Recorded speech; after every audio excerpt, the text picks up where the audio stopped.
Hey guys, welcome to another video. My name is Captain Sanjit, and today I've made this video to discuss a few points which you should consider before joining a flying school, or if you're planning to start your flying training, of course. So these are like a few points or a compilation of mistakes that people generally do, which I hope you avoid after seeing this video. Okay, so the first thing that I would like to talk about is DGCA medicals, right? So it is very obvious. Many of you are researching about flying training, how to do it, and all these things. And in any research or in any articles that you come across, the first thing that you will see is to do your class 2 and class 1 medical, right? So why I am repeating this again is many people, let's say if you're going abroad for training, right? So when you go abroad, let's say you go to US, you go to Canada, you go to South Africa. In this example, let's consider you're going to US. So what many people are doing is that they go to US and they do their FAA medical. So FAA is for US, FAA medical is for the US and the US flying training, and for India there is DGCA medical, right? So people often tend to not do their DGCA medical initially, and they directly go to US, do their FAA medical, okay, and then after all their training they come back and decide to do their DGCA medical. So I'm not saying that this way is wrong, but it's a risk. Okay, why? Because FAA medical is way easier as compared to DGCA medical. Now DGCA medical is way more comprehensive as compared to FAA medical. So many people are passing in their FAA medical but failing in their DGCA medical, or the other issue is it is taking a lot of time, right? So the best way is that if you're planning to come back to India and getting your license converted to an Indian license, I suggest that you do your DGCA medical first, right? And then you can do your FAA medical or Canadian medical or South African medical or whatever you want.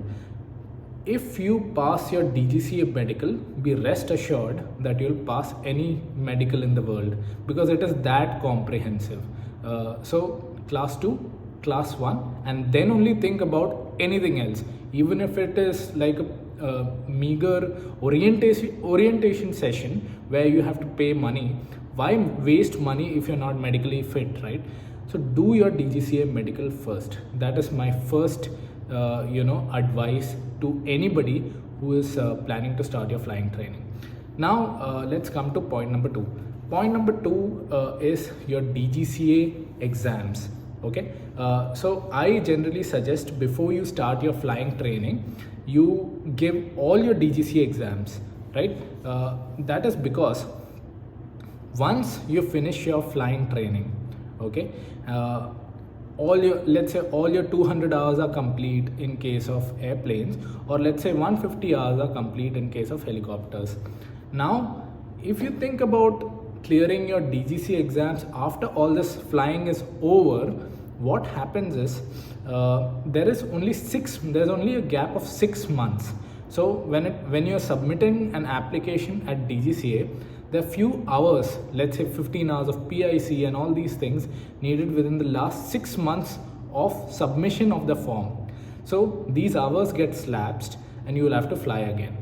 So I suggest, doesn't matter if you're going abroad or you're flying in India, before your flying training starts, I suggest that you clear off all your DGCA exams. Let it be the conversion exams, or let it be the normal through the normal way in which you're giving all the 6 papers.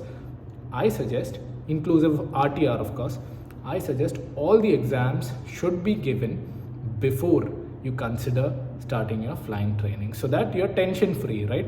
You do your medical, you do your DGCA exams, you finish your flying, and straight away you finish your application for DGCA, wait for some time, get your license. It's a simple way, right?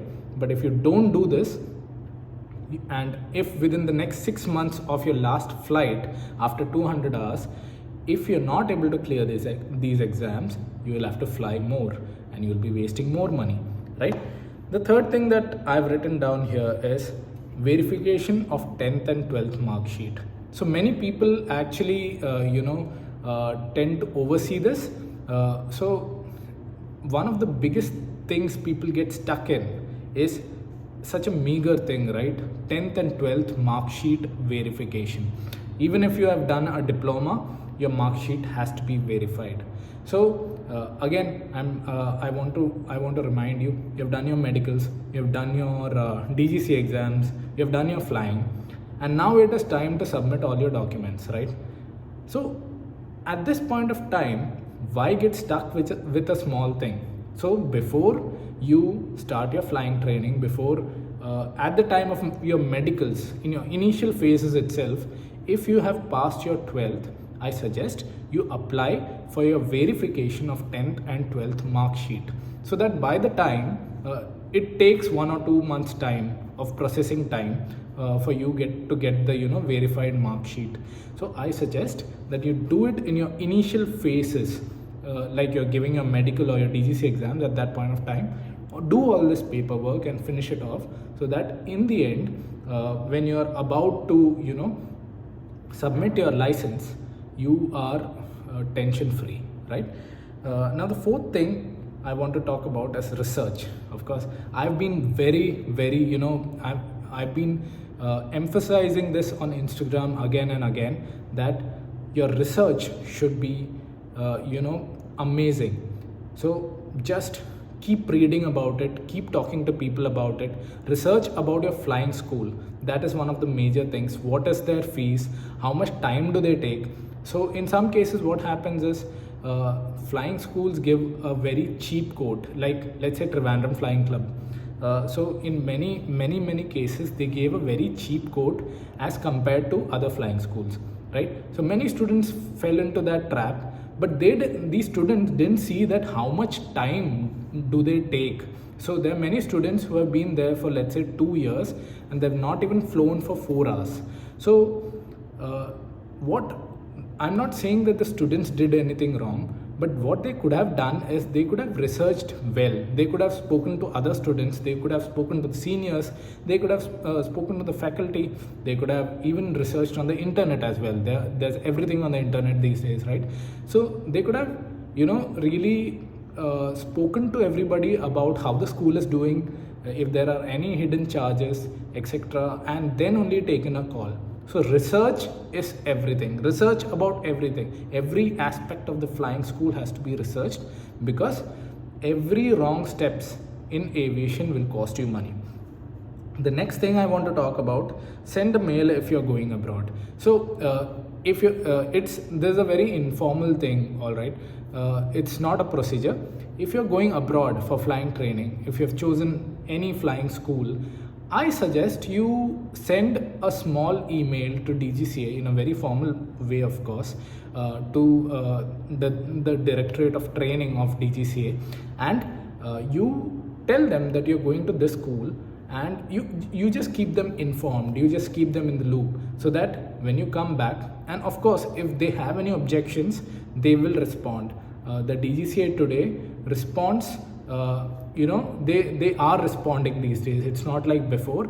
They are responding to your queries. So if you send them your whole details, when you are planning to start flying, which aircraft you are planning to start flying on, and all these things,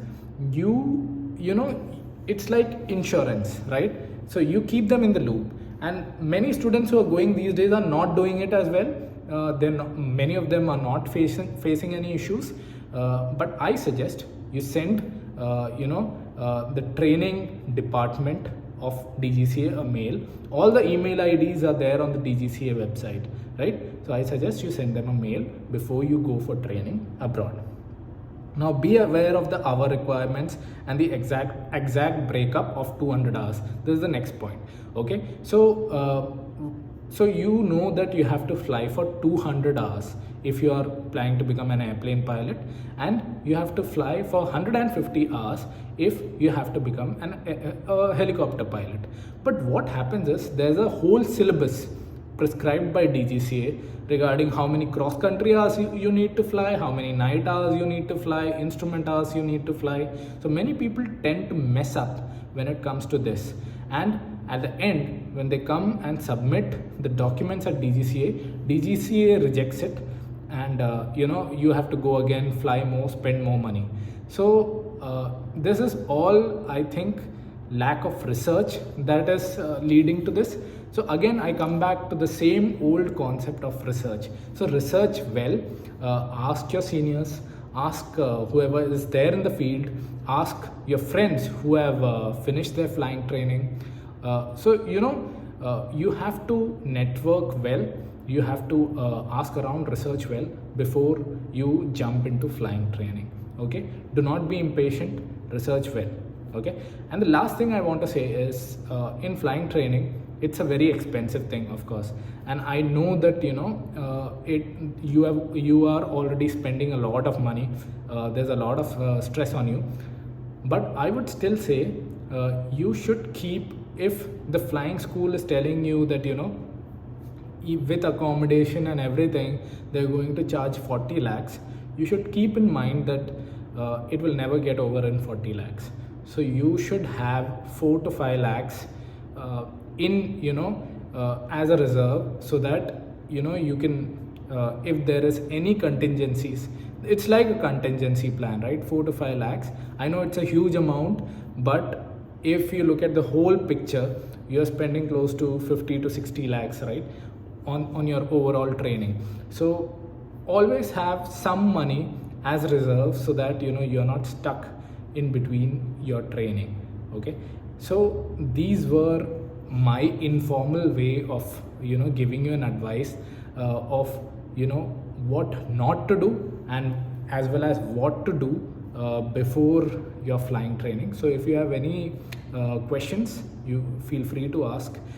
Feel free to ask on Instagram also. If I know the answers to those questions, I'll surely respond. So happy landings, guys. Cheers. Bye bye.